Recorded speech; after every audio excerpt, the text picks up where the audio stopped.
Well, thank you all for coming.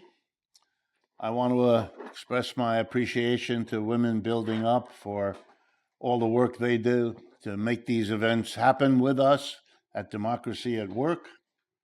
We are happy to be collaborating, and we are always impressed every time we come here by the sheer design beauty of this space that someone took the time and trouble, particularly these lights, which I have dreams about at night, never having seen anything quite like that. Yeah, tomorrow is May Day, and that's as good a place for Kim and what she said to you, and for me now also. In many, many parts of the world, working people will be marching tomorrow, labor unions, political parties, because May Day is a day of the workers' movement pretty much everywhere except here, which already will tell you that one of the things that I'm going to explain about Mr. Trump and what he's doing is really very old and not so new.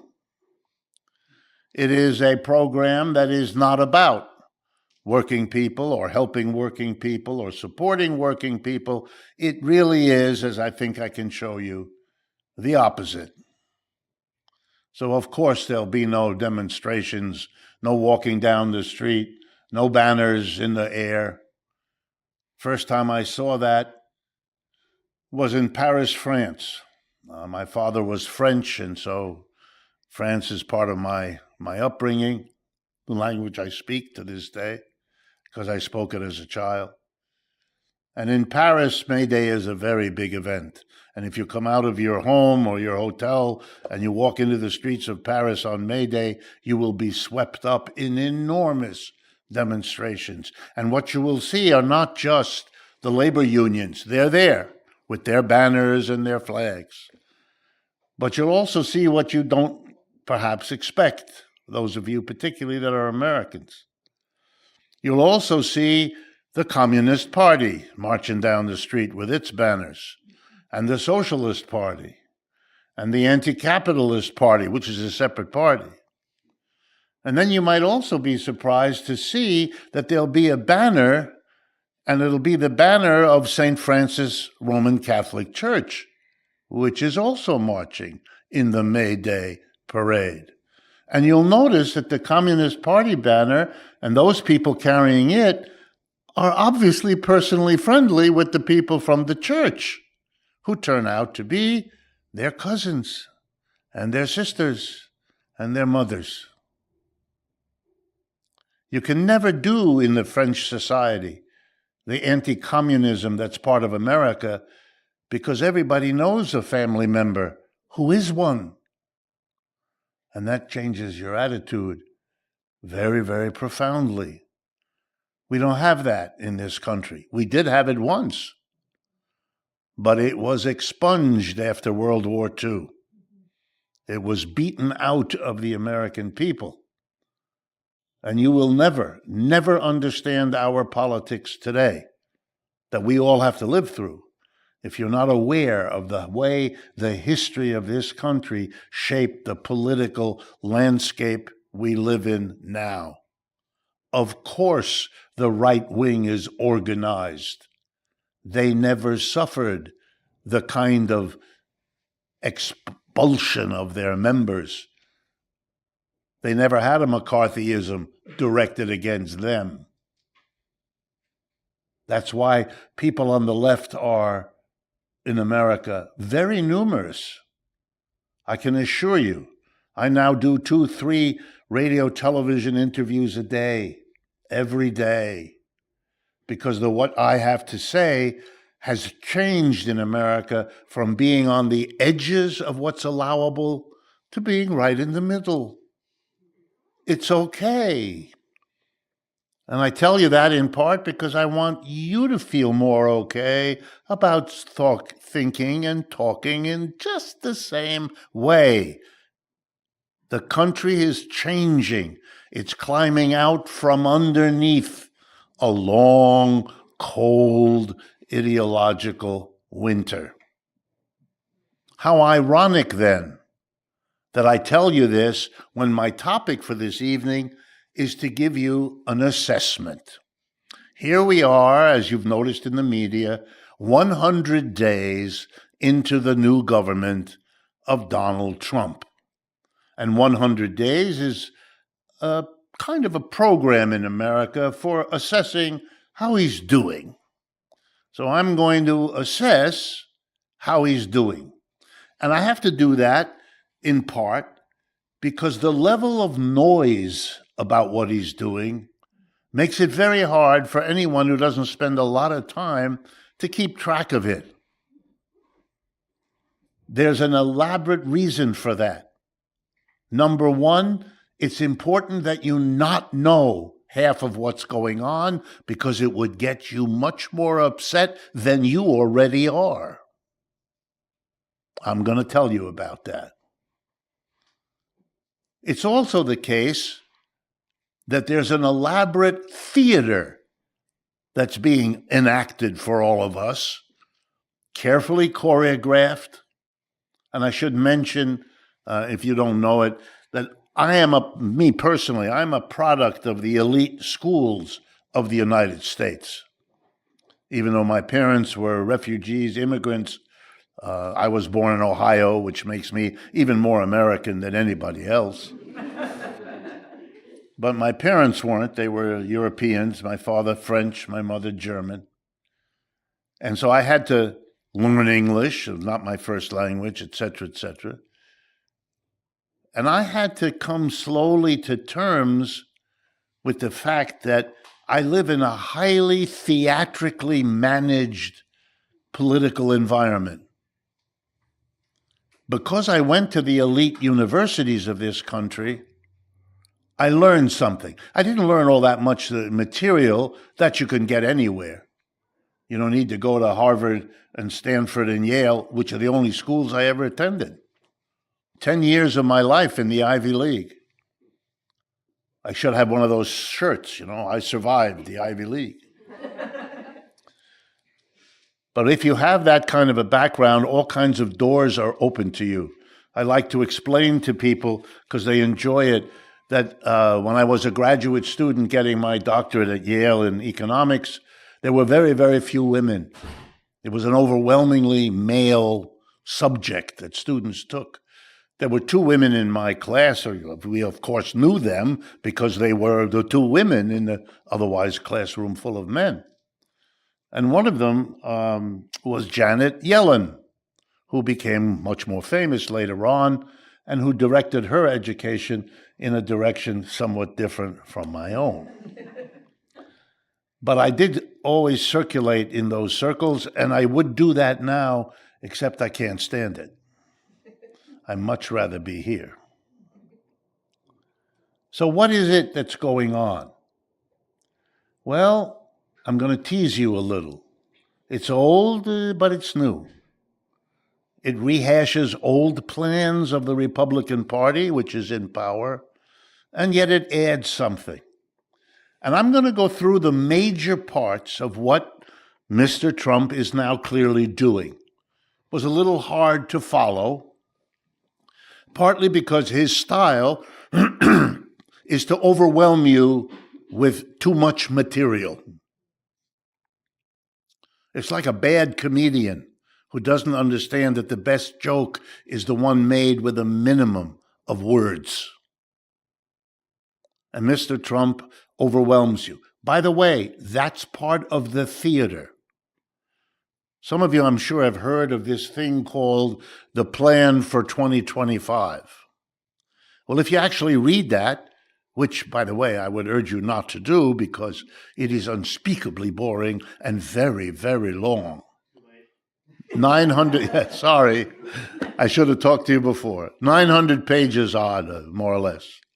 But it has in it the arguments why you should be erratic as the president, the new president, why you should say one day the tariffs go up, next day tariffs go down, but it becomes, and the people turn away. The news isn't good in the first place, and why subject yourself to lots of it? I'm going to try to cut through all of that assuming that you have a busy life, and try to get at the core of what is going on and therefore what it means. And so I do have to beg your indulgence, please. I am reporting to you what is going on. I am not the author of what is going on. I am the messenger. Please don't get angry at me if you don't like the message. Okay, here we go. There are four major parts of what Mr. Trump's government is trying to do. Okay? The first one, I don't pick it in order of importance, but the first one has a theatrical cover which has absolutely nothing to do with it, called the Department of Governmental Efficiency. It is that part of this activity that Mr. Trump turned over to Elon Musk. Elon Musk has therefore gone ahead and done what this is about. What is it about? Answer: it is about reducing the spending of money by the federal government on you, every one of you. That's all it's about. All the rest, I'm going to use now a technical term in economics, is bullshit. Okay? This has nothing to do with efficiency. I have worked on efficiency studies because they often use economists, and you get paid much better than you do for teaching to do an efficiency study for a corporation. You go in, you study what the work is they do, you study how the work is being performed, and you come up with suggestions, usually takes months, of how you could do this more efficiently. You can do that. Bureaucracies often do that periodically. That's not what this is. Why? Because Mr. Musk just went in and fired 5,000 people here, 10,000 people over there. It had nothing to do with efficiency. Calling it efficiency is designed, and please understand me when I say this, is designed so that you do not understand what's going on. Don't blame yourself that you haven't understood it. You have been the object of a program to make sure you didn't understand it. Oh, they're trying to make the government more efficient. Oh, no, they're not. They could care less about how efficient it is. And let me show you in a couple of examples how and why that is. Is the federal government, and that's where all the firings are happening, is the federal government where most people who work for the government in the United States, is that where they are? And the answer is no. The federal government has two kinds of employees, civilian and military. It's about 5 million people. Half of them are in the military, the soldiers and all the people who work in the military apparatus. The other half, 2.5 million, keep that number in your head, 2.5 million are civilian employees of the federal government. That's where Mr. Musk has gone to fire huge numbers of people. Terrible for them, terrible for their families, terrible for whatever that agency is that they are supposed to work for because they're not there anymore. But let's go back and keep the number, 2.5 million. Where do people who work for the government in this country work? Do they work for the federal government? No. We have 50 state governments, New York and the other 49. Each of them have government employees that are civilian. How many of them are there? 5 million. So twice the number of federal. But you all know, I hope, that our government in this country operates at 3 levels: federal, state, and local. Local is the city of New York or the village or the town or the county where you might live and work. How many people work for the government at the bottom level? Answer, 15 million. So if you put the local government employees together with the state government employees, 15 plus 5, that's 20 million government employees. What is Mr. Musk doing with them? Answer, absolutely nothing. What is that? Because they're efficient? You don't need it? Let me give you another statistic. That's our job. We're economists. we study this sort of junk. Here's a little statistic. I went back and I looked in 1965. How many civilian employees did the United States federal government have in 1965? About 2.5 million. Wow, 2.5 million then, and here we are, half a century later, still got 2.5 million. Meanwhile, the population in the United States has grown by 70, 80 million people. You know what that means in economics? If the same number of workers are serving a much larger population, that's called an example of efficiency. Be the last place you'd look if you were interested in efficiency. Mr. Musk is lying through his teeth, and he knows it. The only question really is, do you know it? Do the people around you know it? Well, then what is the point if it isn't efficiency?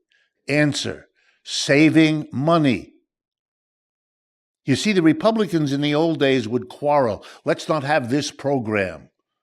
You know, this program for schools, or this program for elderly people, or this program to build highways. And they'd argue about the program, and they didn't get very far. People kind of saw, oh, I want the highway. I want the program for the elderly. I like my Social Security. So they came up with a new way. Don't talk about the program. Talk about the people. We're getting rid of the extra unnecessary people. We're going to make it more efficient. Sounds much better. But it's not. It's all the same game to cut the spending. And now I hope you're wondering, well, why would the government want to be cutting the spending? Let me tell you, because they won't. When Mr. Trump was president the first time, the only economic achievement he could point to, and some of you may remember this, was a tax cut. It was passed by the Congress in December of 2017 and became the law in 2018. It gave an enormous tax cut to corporations and the rich. If you don't remember it, it's because it didn't help you. Not part of your memory. Those extra 42 cents didn't make that big a difference. But if you were rich, you remember real, and you feel very warm right here for Mr. Trump. He did you a big service. The Democrats, you remember them? The Democrats, who are supposed to be the opposition. I'm being here as polite as I know how to be. The Democrats, who should be the opposition, didn't fight that bill very hard, and so it became law. But they did get a concession. Here comes the important point. Into the bill was written that it expires 8 years later in the year 2025, the one we're in. And that means unless Mr. Trump can get this done, at the end of this year, corporations and the rich will have to go back to the taxes they had to pay before they got that nice cut in 2017. And that would be as unpleasant an increase as it was joyful to get the cut in the first place. Those are the people that fund Mr. Trump, the ones who are going to get it. Therefore, for him to stay in office, for him to have a chance, even in the elections coming a year from this November, the so-called midterms, we call them, he's got to deliver to rich people and corporations an extension of the tax bill that was passed in 2017. And the problem is, if he does that, there's no money coming in because he's going to extend their tax cut. And if there's no money coming in, well, then how is he going to take care of the Medicaid and the Medicare and all the other obligations of the government? He can't. In fact, what does the government do when it spends more than it takes in taxes? Well, when that happens, the government has to do what you and I would have to do. If we're going to spend more than the income we get, from our jobs or our salary or our wages. We borrow. That's what those plastic cards that are overflowing in your pocketbook, that's what they're about. So you can borrow. The government borrows. Well, what's necessary for the government to borrow is somebody willing to lend to the government. Now, that's information most of you don't need to know because you've never been in the position of someone from the government knocking on your door and saying, hey, I need a loan. But if you're wealthy, you have had this experience. Corporations and the rich lend to the government. Why do they lend to the government? Well, first of all, because they have a lot of money. And why do they have a lot of money? Because the government doesn't tax them. Do you understand? When the government runs a debt, this is you being hustled. They're treating you like you're 4 years old. The government doesn't tax these people. Then, because it has to borrow money, it goes to them. It says, we didn't tax you, so we don't have enough. So we need to borrow. Would you be so kind as to lend it to us? Which, of course, rich people and corporations giggle and say, yes, if I have to choose between giving you the money as a tax and giving you the money as a loan that you have to pay me back plus interest, that's not a very hard choice, is it? Well, who in the end pays them back? And who in the end pays the interest? You do. That's why you pay your taxes, so they don't. Now, why would the government then not just borrow again? So it wouldn't have to cut those federal jobs.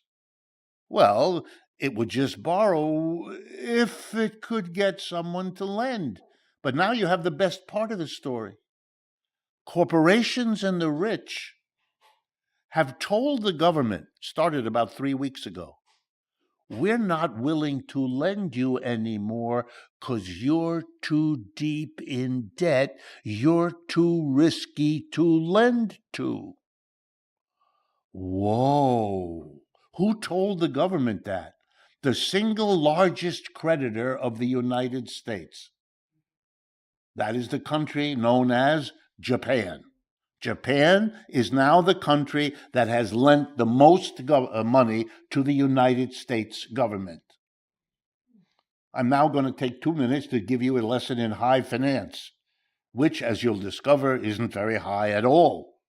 Real simple. As is most of this stuff in economics, it just has to be explained clearly. The government of the United States is the most indebted government in the world. Nobody comes close. Who lends to the United States government? The United States government doesn't care. You can be a person, you can be a company, you can be a bank, you can be domestic, you can be foreign. That's why the biggest creditor is Japan. What might surprise you is to learn who is the second biggest creditor, just a little less than Japan. Answer: the People's Republic of China. If you want to understand the relative situation of the United States and China, which I'm going to talk about a little bit later, one of the first things you need to understand is we're the debtor, they're the creditor, and you know which is the better position of those two to be in. Yeah. And this gives you an idea of also the complexity of the world. China is allied with Russia and is therefore on the side of Russia in the war in Ukraine. The United States is on the side of Ukraine, fighting against the Russians.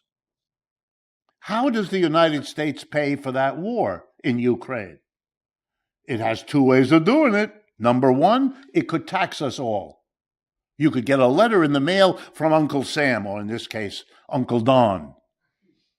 And Uncle Don would say, I'm fighting the war in Ukraine. It's very, very expensive. So I'll need an extra $4,628 from you this year and probably next year too. Have a nice day. You want to see the war in Ukraine come to a screeching halt? Try that. We don't fight wars with taxes because we couldn't get away with it from the American people. We only borrow for the war because that way we don't have to go. And we've been doing that, a lot of it. We borrowed for Vietnam, we borrowed for Afghanistan, we borrowed for Iraq, we borrowed for the Ukraine. We borrow until the lenders say, no more. And that's what the Japanese have done. But enjoy it. Remember, the Chinese are on the side of the Russians. But the Chinese lend to the United States, which uses the money to fight the Russians. Uh-oh. It's getting confusing. You need everybody to wear a jersey to know who's on what team. That's how bad it is. Our debts are now about $35 trillion. Our annual output of goods and services is about 25. We're in debt like this. We're in debt like the worst relative in your family is in debt. The one who has maxed out 11 cards already and is having trouble getting the 12th one. We're in trouble. And Mr. Trump is doing what conservatives always do when their management of the system has gotten them into trouble. They're taking it out on you. So we're going to lay off thousands of people at the CDC, the Center for Disease Control. You know what that means? That the next pandemic will be worse because we're not checking people. We're not doing it. Food and Drug Administration. When that milk you drink tastes funny, that's because 11 sheep did something in it that you don't want to hear about. Well, we don't have the personnel anymore. We're cutting the budgets left and right. Where I live in Manhattan. Where I walk around my neighborhood, I have to step over the people that are sleeping in the doorways. If they are doing what they're planning to do with Medicaid, there are going to be a lot more people sleeping in the doorways. Come on. In a way, you all know this. But I'm going to continue, and remember, I didn't do any of this. I'm just describing for you how it's going. The second thing, after the efficiency of the government nonsense, is the tariff. Now, the tariff program of Mr. Trump is genuinely breathtaking. I will give him that. That is, wow. The president, let's be clear now, the president of the United States stood up,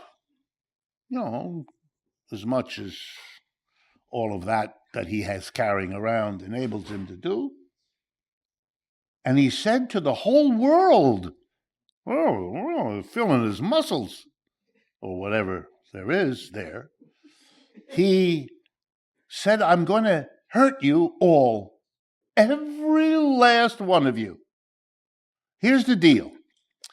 When you produce something, whatever it is, a wine in France or Italy, electronic machinery in Japan or China, or iron ore from Latin America, whatever you send here, we're going to require the American company that brings it in to pay Uncle Sam a tax on the imported things that come in. Please understand, tariff is just a tax. It's the name of a tax. It's not something other than a tax. It's the name of a tax. And who pays the tax? The American company or individual that brings the stuff in. Foreigners don't pay tariffs. We do. And who do we pay them to? The United States government. Aha, now it should begin to dawn on you. He's going to be able to take care of the creditors of the country by not spending money on all of us, while we have to pay more taxes because we all have to pay extra for everything that comes in to the country. He's going to get more money out of us and spend less on us. That's the economic equivalent of hitting you over the head with a frying pan. Is not a good way to deal with a headache, especially if it's not your head. What is this? The tariff. He's going to tax all of us. Why? Well, let's begin. Do we bring a lot of stuff into the country? Americans seem not to understand. If we had a lot more time, I'd ask you to raise your hand. Did you have a cup of coffee this morning or at any time today? Coffee is an import. We don't grow that here. I mean, Hawaii a little bit. Did you put sugar in the coffee? We don't have that here either. The paper cup, not made here either. You understand? Your underpants are not made here. We long ago lost our manufacturing. Older ones of you know that New York City used to have lots of manufacturing, clothing area, other area. We don't have that anymore, very little. All of that left. It went somewhere else. One of the places it went, China. But you can figure out where it went. Just look at the label on your underpants and give you a clue where it came from. And why did that happen? Because it was profitable to capitalists to move. The Chinese didn't make us go there. They couldn't have. They had no way to do that. What the Chinese did, and what many other countries did, is say to American corporations, come here, you can pay workers a lot less here than you're paying in Cincinnati. And we'll make it well worth your while, because we're a very big company with a growing market, and that's a much better place for you to be than the United States, whose market is, and always be wary when you hear this word, mature. It means it isn't growing very fast. In every business school in America, and I've taught at them, you teach young people who want to go into business, you want to be successful, go where the wages are low and the market is growing. That's the way you do it. And that place is called China or many other countries. So American corporations, to make more money, did that. That isn't the bad government that did that. The government in this country didn't do anything. It got out of the way. We call that neoliberal globalization. Sounds better. They just got out of the way, and American corporations went to where the profits are, because that's the way capitalism works. The Chinese made a demand. They said, okay, you can come here. You can hire our workers. You can make a ton of money by low wages that our workers accept. And you can sell your product all over China, which is one of the great growing markets in the world right now. Just a little footnote. General Motors sells more cars in China than it does in the United States. The best electric car in the world right now is made in China. Most of you never heard of it. It's made by the BYD Corporation. Did you ever hear of that? I can tell from your faces, most of you didn't. By the way, if I understand correctly, BYD stands for Build Your Dream. What an irony.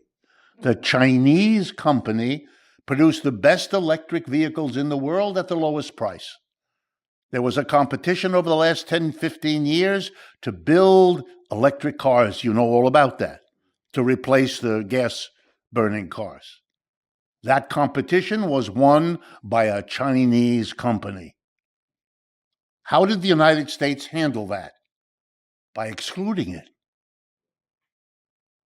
Mr. Trump started with a 27.5% tariff, and Mr. Biden raised it to 100%. So if you want to get a $30,000 electric car or truck from China, Here's how you do it. You send $30,000 to China, they send you the truck. But if you want to pick it up at the dock, you got to pay 100% again, another $30,000 to Uncle Sam, making the final cost to you $60,000, which you all, as Americans, say, no thank you, too expensive. There are no BYD trucks and cars on the roads in this country. But if you go to Europe right now, they're all over the place. Why? Because Europeans want to buy the best, cheapest car. You might like it too. Tough. You don't get to do that. Who does that protect? General Motors, Ford, and Tesla. Because they are producing their cars somewhere other than China. Wow. Wow. You're the victim here. Over and over again. But that's just the beginning. I'm now going to tell you things that ought to scare you. This is an act, an aggressive economic damage done by Mr. Trump to every country on earth. Every one of them now realizes that their market in the United States is in trouble. Americans are going to have to pay a tax to Uncle Sam to get the French wine or the Belgian chocolate or the computer part or the Apple phones, all made in China. Come on. Your morning latte, if this goes through, will set you back $25. How often are you going to go then? Starbucks is in a complete tizzy. Their business is disappearing. Nobody can afford it anymore. We are becoming a country that looks like those we used to watch on National Geographic programs on TV. A few rich people in a few elegant cities surrounded by a vast sea of poverty. That's where we're going, folks. It is so obvious now that for people like me, I have to stop at a certain point, as I will this evening, because I don't want you all to get depressed. From your faces, I can see I've already reached that with some of you. I'll try to bring it back. On the other hand, I'm telling you the way it is. By the way, if it's too much, just turn on your radio or TV this evening and you'll hear the news about economics. It will make you feel much better. You will not be troubled by any of this. As long as you shut up and pay the money, everything will be okay. Until when you don't have the money, and, well, we all know what awaits you under those circumstances. Why am I telling you this? Because the rest of the world doesn't sit there and say, oh, we have to accept it. Maybe the American people will, but nobody else. 2 days ago, there was an election in our country to the north, Canada. A party that was far behind in the polls won. Why? Because their leader said, this is a vote against Donald Trump. If you hate him, vote for me. They do, and they did. And he's now the leader of Canada. Uh-oh. Canada is one of our largest trading partners. Canadians who normally come south, because it's warmer here in the summertime, aren't coming. They aren't coming. The bookings for tourism are off the chart. Ditto the Europeans. They're not coming either. That's not good for New York City. Not at all. This is one of the first places they want to see. They're not coming here. They're very angry because their companies have said, we can't sell our stuff in the United States because since the tariff raises the price for Americans of what we ship, they're not buying the way they used to. They'll all learn to drink wine from California. I was about to say wine from New York, but you really have to be desperate at that point. I'm French. Wine matters, one of those things. They're all retaliating. Look at the Chinese. They retaliate. As soon as Mr. Trump raises a tariff, they follow. A couple days later, not quite as high. They always want to make it very clear, we wouldn't do this, but if America does it, we're going to do it. We'll do it later. We'll do it a little less, but we'll do it. And you know what the rest of the world is feeling? Bitter, angry. The United States is trying to solve its economic problems that I've just laid out for you at the expense of the rest of the world. And guess what? They don't like it. And those companies there are demanding that their government do something. And what do they want them to do? Retaliate. Hit the United States with tariffs. Make it harder for Americans to sell stuff in those countries because their people have to pay their government for a tariff. The Europeans are about to impose tariffs. Virtually every other country is. And that means I have to tell you something which you already know. But I have to bring it home to you now. And I have limited time. We are living, you, me, right now, through a very huge change in the entire world economy. There's many ways to explain it, but I'm going to summarize it this way. For most of the period since the end of the Second World War, so roughly since 1945, the United States was the one super powerful, rich capitalist country. All the others that might have been competitors, Britain, France, Germany, Italy, Japan, wrecked by the war. They came out of the war where all the bombs fell, where all the troops were killed, where everything was smashed. Other than Pearl Harbor, at the very beginning, no bombs fell in the United States. No factories were destroyed, no railway lines were destroyed, and we suffered many fewer casualties as a percentage of our people than any of those other countries did. Better. Our economy was a disaster in the 1930s, the Great Depression, and it was the war that brought us out. So our economy was stronger at the end of that war than it had been. Whereas everybody else, the opposite, weaker than they had been. So we were king of the hill. The dollar became the global currency, could use it everywhere. Of course. The United States is 4.5% of the population of the world. We have 330 million people. It's about 4.5% of the population of the world. But we accounted in those years, the 50s, 60s, 70s, and all that, we accounted for a third or 40% or 50% of the total output of the world. Europe rebuilt itself, for those of you who know the history, because we lent them the money with which they could then buy the products we were ready to sell them. That was the period of the rising American empire. The previous empire, you all kind of know, the so-called British Empire, collapsed. India, remember, Mahatma Gandhi becomes independent. That was the great jewel of the crown of England, India. So they break away under Gandhi, 1947. It's the end for the British. It's the end for the French. All of those empires gone. Who replaces them economically? The United States. Nobody else can. And we made it a fortune of money. And the American economy took off. And we lived in a country that persuaded itself that it wasn't these peculiar circumstances of the war. And no. Built into America is the exceptional quality.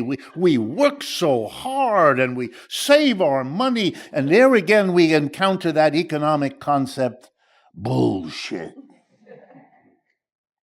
And how do we know? Because it's gone. It's never coming back. And that's very hard for all of you. Whether you admit it to yourself, whether you're even conscious of yourself yet. I'm working hard to make you conscious of it. It's over. The American empire is in decline. And that shouldn't surprise anyone, because every other empire in the history of the human race has gone up and then it has come down. Why you would imagine this one would be the one great exception? You have to be even crazier than most of us are. It was never a question of whether, it was only a question of when, and when has arrived. Here are the clues. We lost the war in Vietnam, we lost the war in Afghanistan, we lost the war in Iraq, and we're in the process of losing it in Ukraine. Hint! What is that about?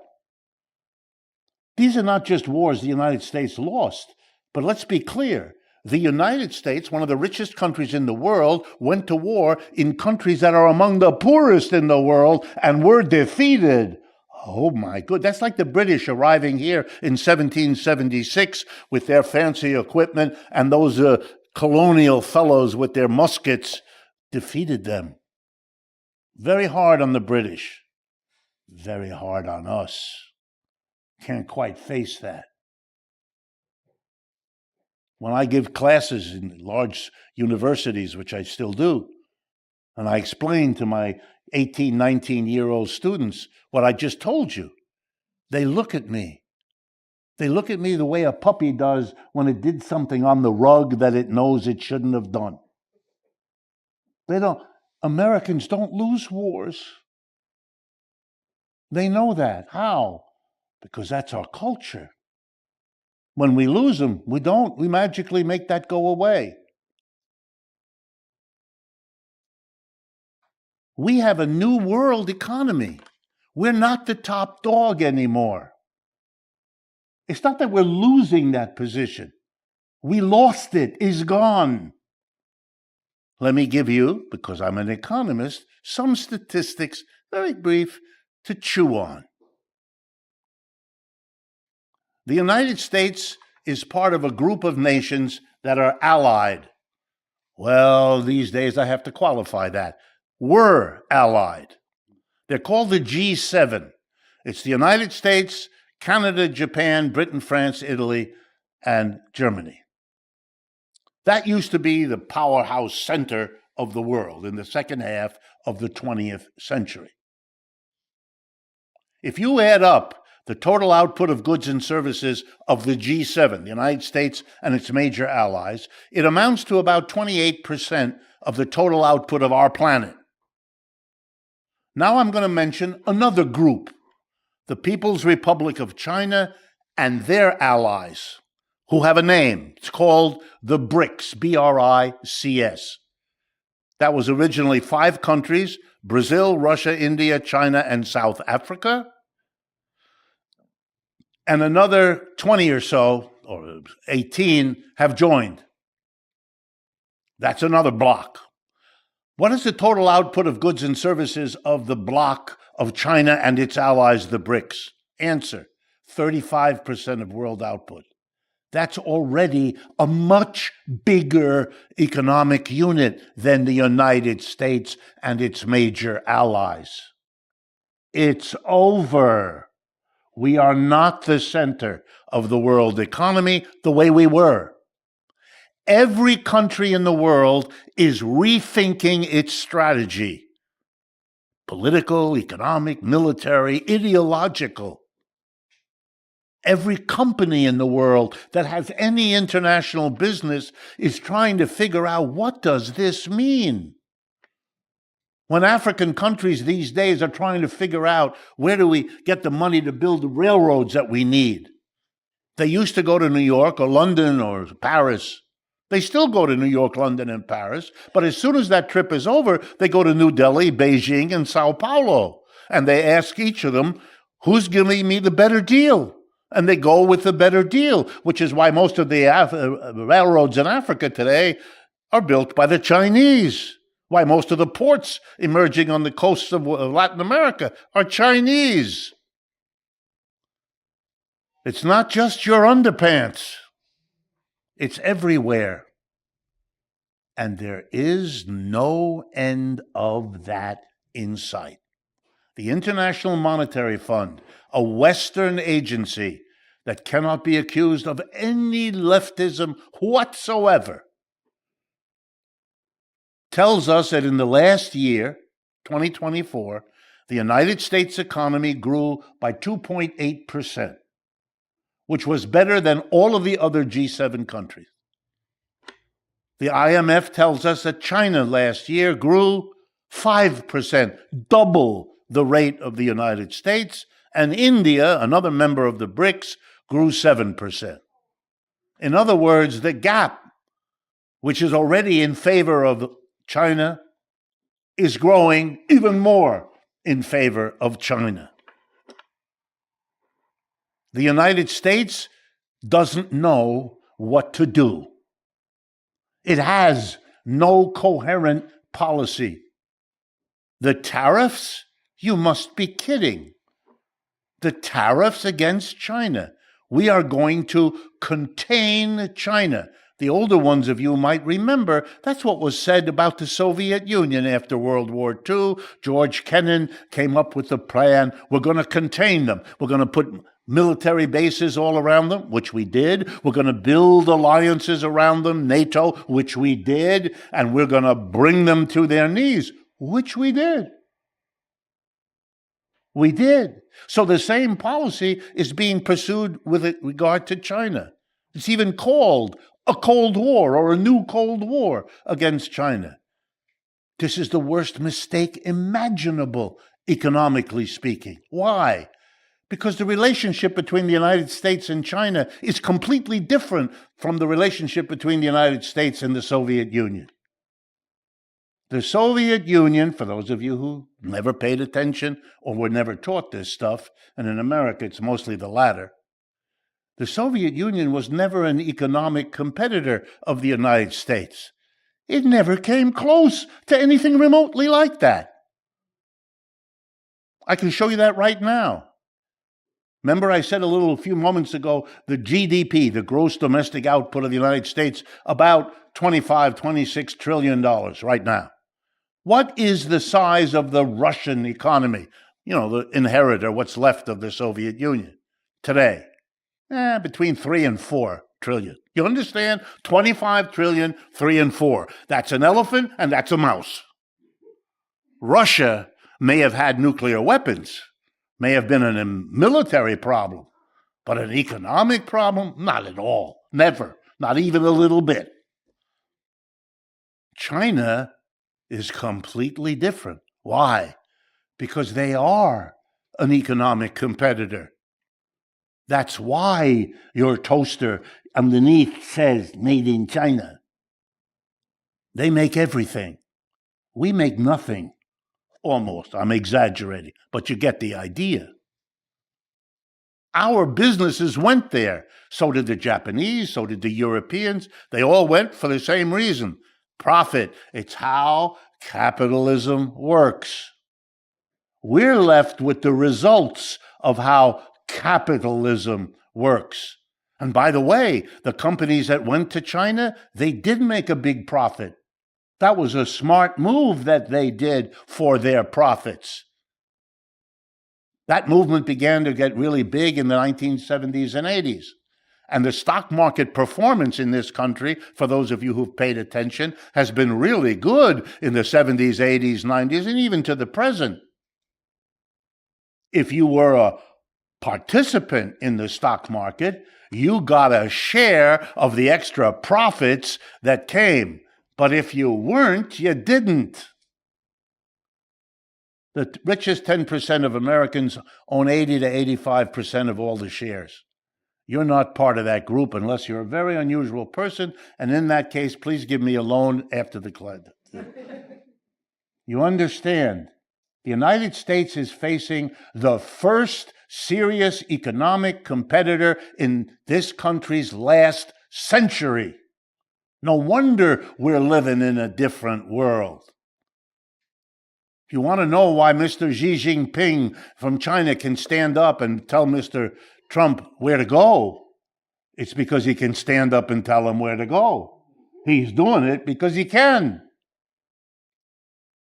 Every country in Asia, Africa, and Latin America, starting 40 years ago, had as their number one goal to get out of the poverty in which they had existed and to become, like many of them thought of the Western world, Europe, North America, and so on. They all wanted to do it. One country did it. China. If you want to understand why the Chinese are going to be the country to deal with in all of your remaining lifetimes, that's why. They're the model. They grew further, faster than anybody has. They overcame poverty for a very large part of their population. They have an economy different from the United States. For those of you who are not familiar, let me mention it briefly as I try to wind this down. They don't have a dominant position for private enterprise, owned and operated by an individual or a group of individuals or a group of shareholders, what we're used to in the United States. What do they have? Do they have an economy in which the government owns and operates all the enterprises? Absolutely not. The Soviet Union went in that direction. They had the government take over. That is not what the Chinese did. What did the Chinese do? They made a decision around 1960s when, for some of you may remember, they, having been the protege of the Soviet Union, entered into fighting with the Soviet Union, disagreeing with them, and even having military clashes between Russian soldiers and Chinese soldiers. They took a different direction. The Chinese economy today is a hybrid. About half of its enterprises are privately owned and operated by Chinese people, by Americans, by Europeans, Japanese, and it's open. The other half is owned and operated by the government. So they're not the American model, but they're not the Soviet model either. They're something different. And what they have is a powerful government that coordinates these two different parts. And the basic rule is we, the government, run by a political party, the Chinese Communist Party, this is what we want to have develop in China. If the private sector can make profit by doing some of this, good, go do it. But if you don't make it, if you don't do it, we, the government, will do it. We don't give a damn about the profit. We give a damn about making this society evolve in a certain way. If you go to China today and you move around the country, you will almost certainly do it by rail. It will blow your mind. You have no idea what a railroad can be until you go there. I mean, there's some other countries do this also, but the Chinese are way ahead. Rapid, beautiful, wonderfully appointed trains. We don't have that at all. Can't we build trains? Of course we can. Do we have the technical knowledge? Of course we do. We built a lot of railroads in the history of this country. It's not profitable, so we don't have it. It's not profitable there either, but they do have it. Why? Because the government did it. This is a whole different way of thinking about what an economy is there for. I mean, either the economy is there to serve us, the people, or we, the people, are there to serve the economy. You want to think about that. Most of you don't. Those of you that are students or remember what it was like in student time, remember how you thought a little bit. What's the right course for me to take? What's the right major for me to select? Where are the jobs? Where do I fit in? That's you fitting into an economy. You know, the idea is the other way. The economy should fit you. If you're miserable and bored in your job, the problem is your job. But a successful system might survive for a while if it convinces you, if it can, that the bad fit between the economy and you is your fault and your problem. And so now go and get high to forget about it all. Come on. Somewhere you do know. All right, let's bring it down to the next step. The next step has to do with getting all of this done. How do you pass a tariff that's going to make the United States what it now is? I read European newspapers every day. It's part of my job. The United States is now called, in a growing number of quite conventional newspapers in Europe, it is referred to as, quote unquote, a rogue state. A rogue, you're the bad guy. I'm an American. We are the bad guys. We're shaking everything up. We're making everybody else pay for our economic difficulties, which we got ourselves into. They're not happy with this at all. Our alliances are very weak because of it. It's not just that Mr. Trump wants to put a tariff on Mexico or a tariff on Canada or a tariff on Europe, all of which he's trying to do. It's the outrage that people who feel they've been close allies are now being treated really shabbily. And I don't think that's at all a misunderstanding. I think where it takes us is one of the points I want to leave you with. Mr. Trump's regime is a regime best understood as a regime of desperation. This is a society having a very hard time facing that the empire is over, that it has real competition. I want to remind you, every major high-tech firm we have in Silicon Valley has its equal in China. We don't stand out relative to them at all, despite the fact that they have 4 times the population we do. The BRICS, China and its allies, is over half the population of this planet. The United States is 4.5% of this planet.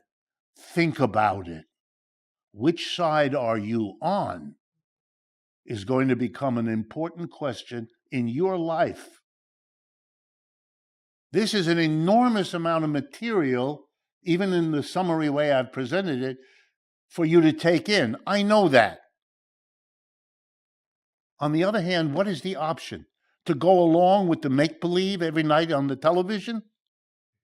Where everything is where the most exciting thing is whether the interest rate will go up a little or go down. Stop.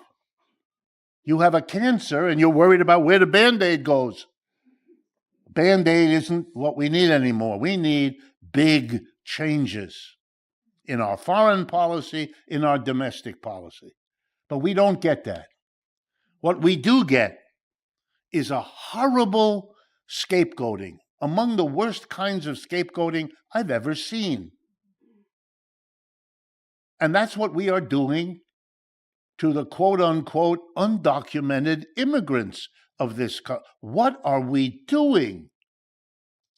Yanking people out of their homes, off their jobs, putting them on an airplane to deposit them into a jail in El Salvador whose conditions are beyond human decency. What? These are people who've worked here for 20 years, paid taxes here for 20 years. What are we doing? Where did we get off doing such a thing? A country that used to pride itself on being the place to which immigrants come, having absorbed many immigrants, having to say, which is true, that the immigrants help build whatever this country has. Well, what are you doing? Chucking them out. What in the world would make you do that, given your own history? The answer is desperation. The mass of the people in this country are being abandoned. The corporations did that when they moved to China, to India. They said goodbye. We can make more money somewhere else. You do know that's how capitalism works. Once American industry was in New England, then it went to the mid-Atlantic states, then it went to the Midwest, then it went to the Southwest. Notice something? The places that it left don't look so good. If you go to Western Massachusetts, you'll see lots of old 4-story brick buildings, which is where the factories used to be. They are now half-rented yoga studios. I have nothing against yoga. We have to tell the American people something about why their situation is deteriorating. And so we do. We point the finger at the immigrants, and we point the finger at the Chinese, as if the Chinese came and took the factories out of the United States. Roughly half of what comes from China into this country now is materials produced there by subsidiaries of American corporations who went there when it was profitable. No one held a gun to their head. No American did, no Chinese did either. If you don't like the outcome, and I hope you don't, then you have to understand, and this I plead with you, this is not the problem of this or that government. What Mr. Trump is doing is very ugly on its own terms. But all of this started before Mr. Trump, and most of it will likely continue after Mr. Trump. He's just one of a series of people who pretended not to know it, pretended not to see it, substituted a political theater for all of us to be absorbed by, while he blamed immigrants. One more statistic. The United States has 330 million people.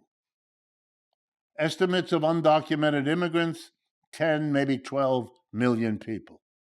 There is no way that 10 or 12 of the poorest people on earth are the cause of the problems of a wealthy economy of 330 million people. That is ridiculous. You have to work very hard to persuade people who are in trouble, who have lost their jobs, lost their futures, and don't see much of one for their kids either. Their suffering is genuine. Their suffering ought to get from us empathy, sympathy, absolutely. But that's always a situation where demagogic politicians see a chance. I can become the voice, as Mr. Trump says, I'm your revenge. And who are you going to take your revenge on? Central American families. Desperate poor who lost the little they had on the trek to get up here because they wanted to do in the United States what all of the rest of us who are Americans, we know our ancestors did the same, more or less. What country does that to itself? We are doing it. We cannot contain China. Or let me put it more drastically. China has nuclear weapons. Russia has nuclear weapons. And one of the consequences of the United States' effort to fight China economically and to fight Russia in Ukraine has to bring those two countries closer together than they have ever been. We are not able to contain China. It's too late, and we have too little in the way of means of doing it. We could have this Cold War, this economic war, degenerate into a military war. But then it's over for all of us, and, game over. So, what's the option? Two things, and then I'm done. One, sit down with the Chinese and work out a way to live together on this planet, being careful of the natural environment and being careful of one another. We ought to be able to do that. We have more than enough brains in either of the two sides, and certainly the two together should be a stunning team. But the other one, just as important, and my last point, is to finally be able to do what we haven't done in this country for nearly a century. Ask the deep questions about how we have organized our economy and our society. You know, we're good at it as America. We question our school system, our transportation system. We even question what marriage is, what sexuality is, tough things, and we have a debate about them, and we have a right to be proud of it. But there is a taboo, and the taboo is capitalism. This bizarre way in which every workplace, whether it's a factory, an office, or a school, is organized with a very few people at the top: the owner, the operator, the partnership, the board, the board of directors. A few people at the top make all the key decisions: what to produce, how to produce, where to produce, and what to do with the revenue. And all the rest of us are employees. According to the U.S. Census, 3% of Americans are employers. The rest of us, you and me, aren't. Why do we have an economic system that locates all the power over the workplace and what happens there in the hands of 3% of our people? That's not democracy, folks. It's the opposite. We thought we got rid of kings several centuries ago, but they fooled us. They changed their names, slightly adjusted their locations, and now we accept them, and we call them CEOs. Don't be fooled. Thank you.